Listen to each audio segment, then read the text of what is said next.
I'm standing underneath the wing of the famous Concorde, and I was thinking about jet engines, and I used to be in the aerospace industry for 11 years and I work with jet engines. This one is a Rolls-Royce Olympus engine, or actually it's 4 of them on this aircraft. Think about this one. How often would you accept that one of these engines stops when you're flying?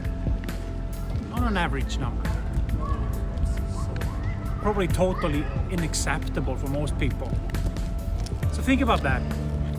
The whole mindset around jet engines and aerospace comes from we have to be safe when we're flying, and it's totally unacceptable if something would happen.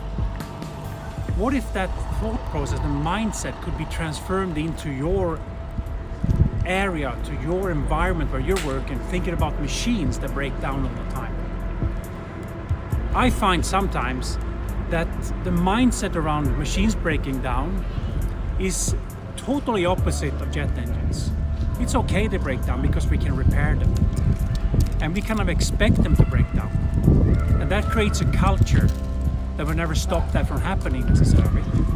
So what if we could take the thinking from jet engine, from the aerospace industry, and move the thinking into our manufacturing environment and start thinking about what would you do if you didn't accept a single breakdown?